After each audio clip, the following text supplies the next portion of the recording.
A China supera a Alemanha e se torna a terceira maior economia do mundo. E a economia da China cresceu 6,9% no segundo trimestre deste ano, acima das expectativas. A China ultrapassa o Banco Mundial e se torna o maior financiador dos países em desenvolvimento.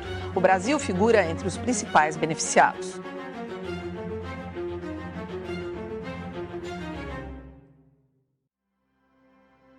Por um longo período, a história do crescimento da China parecia impecável.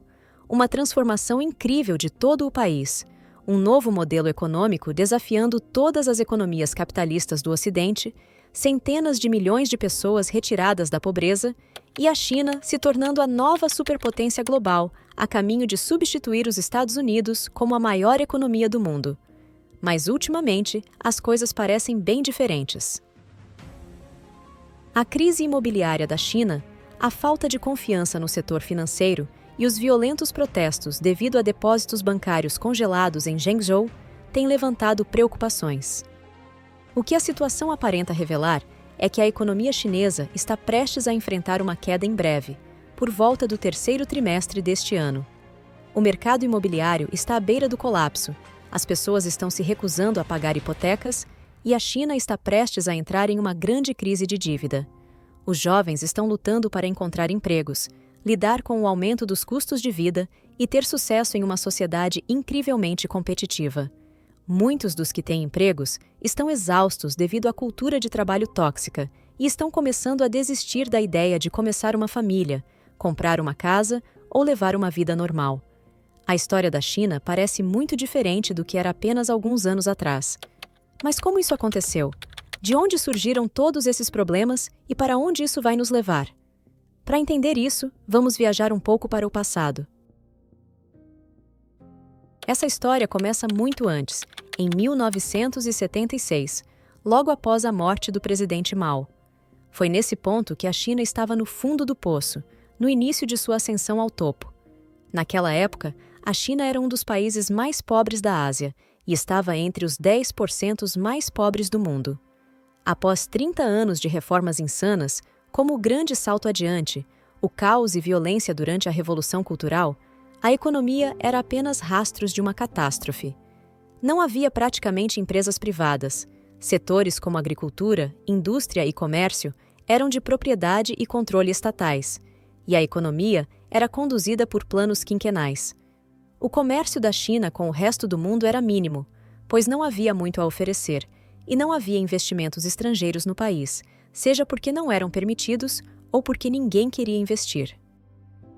Foi quando Deng Xiaoping assumiu o comando e começou a mudar as coisas. O novo líder da República Popular abriu a China para o mundo, convidou investimentos estrangeiros e permitiu empresas privadas e o capitalismo, inicialmente em pequena escala e com limitações, mas depois em maior escala. Quando a China se abriu para o mundo, ofereceu uma combinação única de uma força de trabalho quase infinita e extremamente barata, falta de regulamentação, um ambiente de negócios relativamente estável e seguro, além de incentivos fiscais e subsídios para investimentos estrangeiros. Isso atraiu empresas estrangeiras, que começaram a se estabelecer na China, trazendo tantos investimentos que eventualmente transformaram a China em uma fábrica global para praticamente tudo o que o mundo precisava. A economia chinesa cresceu mais rápido do que se podia imaginar, a ponto de as 4 décadas de crescimento chinês, a partir da década de 70, serem descritas como o milagre econômico mais impressionante de qualquer economia na história. O crescimento econômico em alta velocidade afetou muito a vida das pessoas. Elas ficaram mais ricas e mais saudáveis, com 850 milhões de pessoas saindo da pobreza e a expectativa de vida aumentando em 20 anos. Megacidades surgiram por toda a China e centenas de milhões de pessoas se mudaram do campo para áreas urbanas. Basicamente, a história do crescimento da China tem sido a história de sucesso do século XXI. Mas existe ainda outro lado dessa história.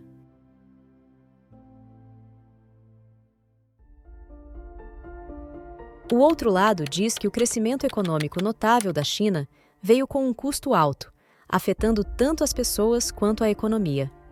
Isso começou com a urbanização massiva, a maior migração da história humana, à medida que a China passava de uma nação predominantemente agrícola para uma focada em manufatura e serviços nas cidades.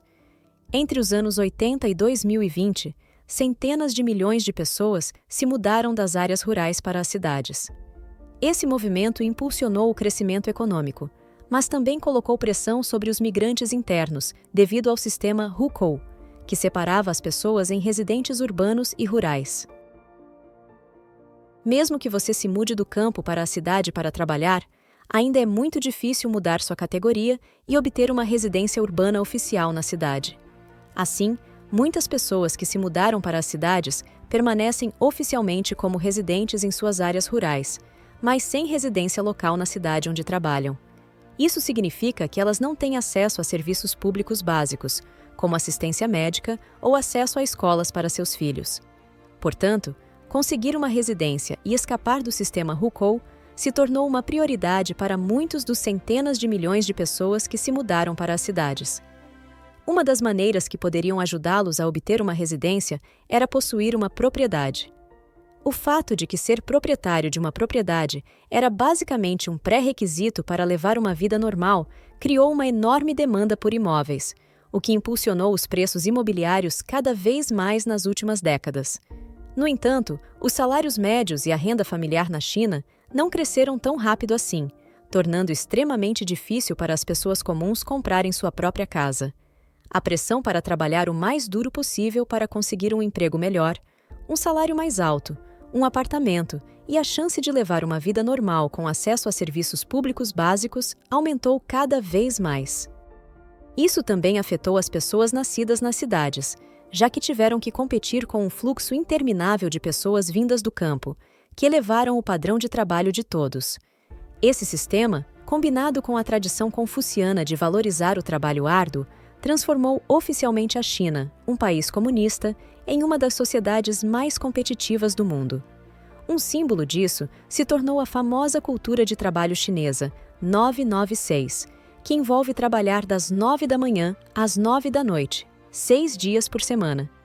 Essa cultura foi adotada pelas empresas chinesas ao longo do tempo, pois ter menos pessoas trabalhando mais tempo significava que não eram necessários tantos trabalhadores, economizando dinheiro com salários. Essa cultura é mais comum na área de tecnologia, mas é usada em muitos outros tipos de empregos também. Pessoas de diferentes áreas, como logística e motoristas de entrega, também trabalham demais, e isso já causou até mortes em alguns casos.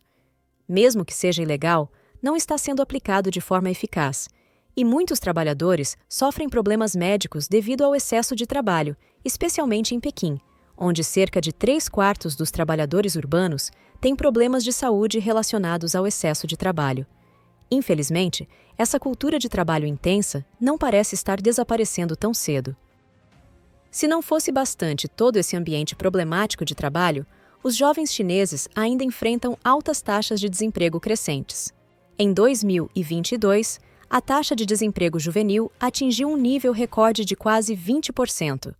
E um dos causadores dessa taxa alta, que chega a ser até contraditório, é justamente a alta qualificação dos chineses em geral. Na China, as pessoas acreditam que a educação é a melhor maneira de melhorar suas vidas financeiramente. Por isso, muito mais pessoas foram para a universidade nas últimas 2 décadas. Em 1988, apenas 1 milhão de pessoas se formaram na universidade na China, mas neste ano foram 11 milhões de pessoas.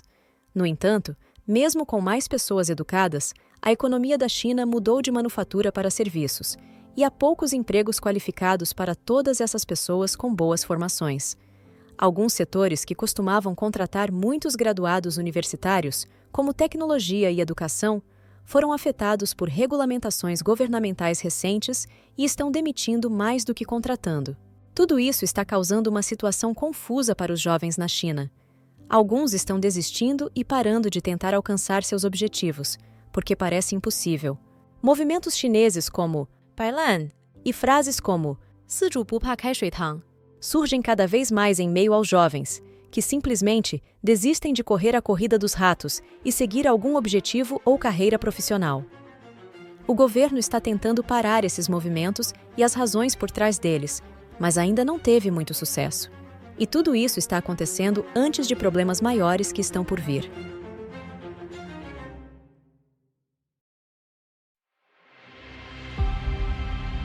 Viver na China não é como viver no Brasil ou nos Estados Unidos.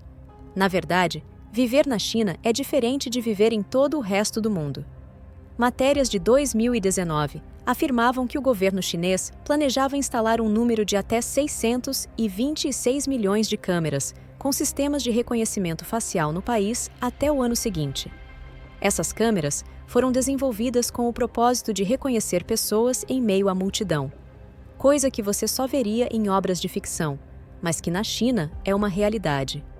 Outra realidade que diferencia a sociedade chinesa das demais é a suposta e tão criticada restrição e controle sobre dados e privacidade que existe no país. O governo diz que a regulamentação do reconhecimento facial visa garantir direitos individuais e a segurança do país. Mas será que realmente são esses, de fato, os interesses por trás de tanto domínio sobre a mídia e cada passo da população que dizem existir por lá? Nós não sabemos. Mas a China é, de fato, um dos países com mais restrições a empresas estrangeiras e que mais tem resistência em relação à livre informação no mundo. O que toda essa situação aparenta é que as empresas na China podem ter uma forte ligação ao Estado e, na opinião de alguns grandes empresários do ramo, como o CEO da Meta Mark Zuckerberg, é muito difícil ou beira o impossível ter algum negócio na China sem ter um forte envolvimento do governo, comandando cada passo que sua empresa dá. I do just think that probably is a reality of how things operate in China, is that it's very difficult to run a business without the government being on your board and being embedded in your company and having access to data. So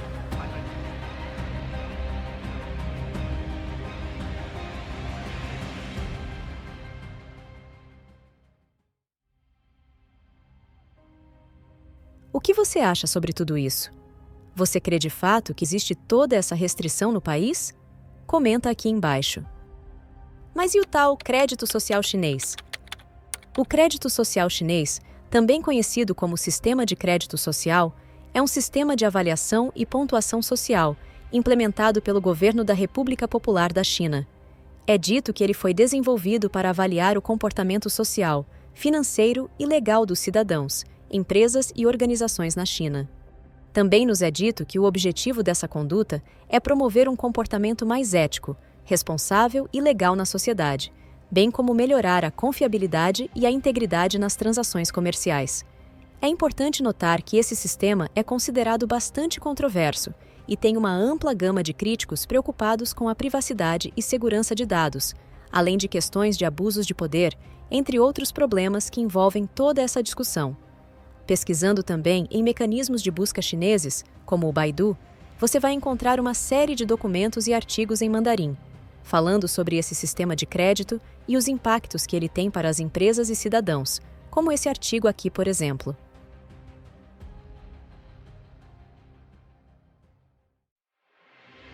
A moeda digital chinesa. Imagina que um dia você acorda e vai ao supermercado fazer as suas compras, mas ao acessar o aplicativo do seu banco, percebe que o seu dinheiro foi congelado pelo Estado. O que você faria nesse momento? Seria este exemplo exagerado ou uma teoria da conspiração? Antes de responder esses questionamentos, eu vou te explicar os fatos que já temos sobre a nova moeda do Banco Central Chinês, popularmente conhecida como o Yuan Digital, e se isso é bom ou não para os cidadãos chineses, e se esse exemplo não passa de uma balela. O Digital Currency Electronic Payment é uma versão digital do Yuan, a moeda nacional da China, que esteve em desenvolvimento há pouco mais de 5 anos e agora já está sendo usada em transações de compras, vendas e até pagamentos dentro do país. O objetivo da criação desta moeda digital é aumentar a circulação do yuan e seu alcance internacional, com esperanças de que o yuan se torne uma moeda global como o dólar americano. Tudo isso para reduzir os custos e a fricção das transferências bancárias, bem como os riscos de falsificação, lavagem de dinheiro e financiamento ilegal associados ao dinheiro físico. Olhando por esse lado, a criação desta moeda parece resolver muitos problemas, mas nem tudo é o que parece, pois ao mesmo tempo que ela soluciona alguns problemas, também gera outros problemas bem maiores. Até onde sabemos, o yuan digital é emitido pelo Banco Popular da China em parceria com bancos comerciais e outras organizações. Empresas de tecnologia chinesas, como Alibaba, Tencent e UnionPay, foram convidadas a cooperar com o Banco Central no desenvolvimento na sua fase de teste. Mas o que deveria beneficiar muitas pessoas passa a ser considerado uma forma de vigilância e controle do governo chinês sobre os usuários e suas transações financeiras. Alguns comércios chineses credenciados já passaram a receber pagamento em yuan digital e algumas empresas já passaram a pagar seus funcionários públicos em algumas regiões no leste da China. Cidades famosas como Pequim, Xangai e outras já aderiram à moeda. E para popularizar a sua nova moeda digital, a China utilizou um dos grandes eventos globais, as Olimpíadas de Inverno de Pequim, em fevereiro de 2022, para apresentar sua moeda digital soberana ao mundo e popularizar seu uso entre os cidadãos. Para utilizar o dinheiro eletrônico é bem simples, bastava ter um cartão magnético ou celular e aproximar um dispositivo no outro, bem semelhante à tecnologia de aproximação dos cartões que já utilizamos. Desde o ano de 2022, o governo chinês está se esforçando para popularizar o uso doméstico da moeda para o pagamento de bens de consumo e serviços, como comida e transportes. Além disso, cada vez mais empresas estão aderindo à nova tecnologia e as pessoas estão passando a receber seu salário integralmente digital. Com o controle total do governo sobre as transações feitas nas contas dos cidadãos, com apenas um clique ele poderá congelar, encerrar ou até mesmo confiscar o dinheiro de uma pessoa ou empresa, caso queira. Não estou afirmando que isso acontece ou irá acontecer, mas apenas comentando sobre o poder que o governo chinês passa a ter neste momento.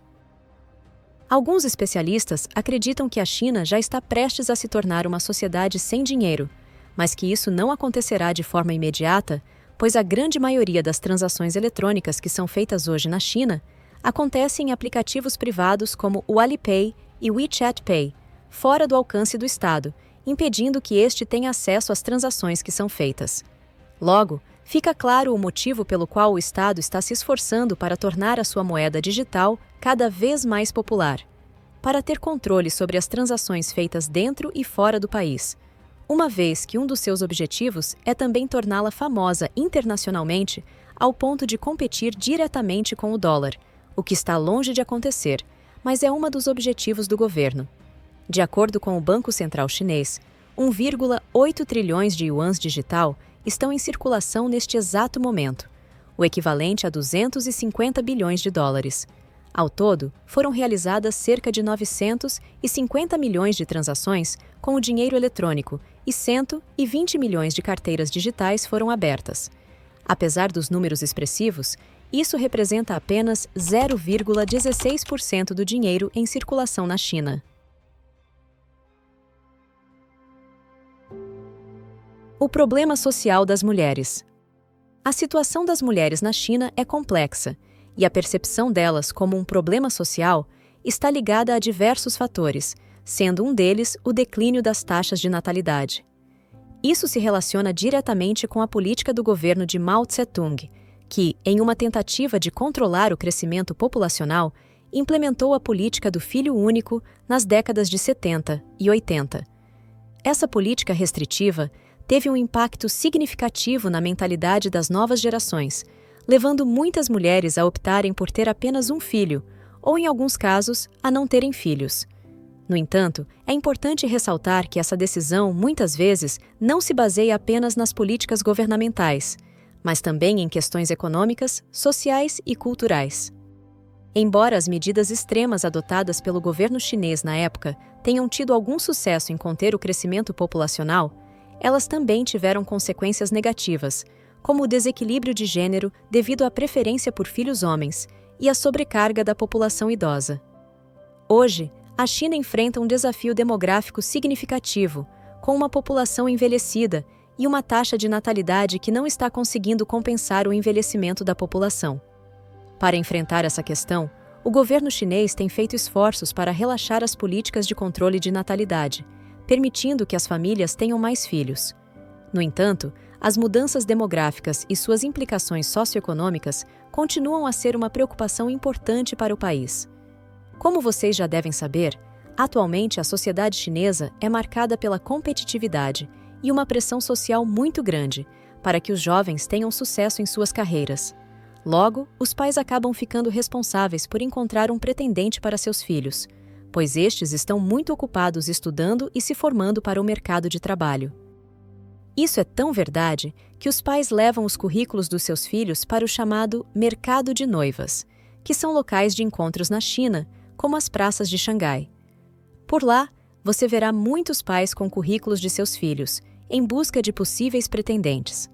Mas não pense que os pais fazem isso para ajudar o governo a resolver o problema populacional, mas por questões culturais que envolvem honra e status social para toda a família. Os chineses tendem a se importar com o que as outras pessoas pensam a seu respeito, tanto que a opinião dos outros é considerada mais importante que a sua própria opinião. O mercado de noivas não tem esse nome por acaso, mas sim por conta da grande quantidade de pais procurando homens para suas filhas, e o motivo é simples. Nenhum pai quer ver a sua filha passar dos 27 anos sem casar. Na cultura chinesa, uma mulher que passa dos 27 anos e não forma uma família através do matrimônio é considerada uma mulher que sobra, também conhecida como leftover woman. Além da desonra para os pais, essa moça atrai sobre si mesma um fardo muito pesado, pois a partir desse momento será quase impossível casar com um homem chinês da sua cultura, por ser considerada uma mulher sobrante e rejeitada. No final das contas, muitas dessas mulheres acabam se casando com estrangeiros, que não levam em consideração esse fator cultural do país. Ciente desses fatos e da dificuldade que a população feminina tem de formar uma família após os 27 anos, o governo tem implementado políticas que beneficiam as mulheres acima dessa idade, como o direito de sair mais cedo do emprego, feriados prolongados em datas comemorativas como o Ano Novo Chinês e auxílios. Tudo para incentivar as mulheres a conseguirem um relacionamento e formar uma família. Na verdade, sabemos que o governo está preocupado mesmo é com os problemas populacionais e não com o bem-estar social das mulheres. Mas de uma forma ou outra, esses benefícios ajudam as mulheres e passa a ser um ponto positivo. Como vimos anteriormente, no passado, as mulheres já foram consideradas um problema social pelo fato de terem muitos filhos e contribuir para uma superpopulação que poderia trazer enormes problemas para a economia chinesa. Mas hoje, a história é bem diferente. Agora elas são um problema por não terem muitos filhos. Todos estes problemas são apenas a ponta do iceberg que conhecemos desse lado obscuro da China. Quais outros tópicos importantes sobre a China você conhece e não mencionamos aqui neste vídeo? Deixe o seu comentário aqui abaixo que eu quero saber. Um grande abraço e até o próximo vídeo.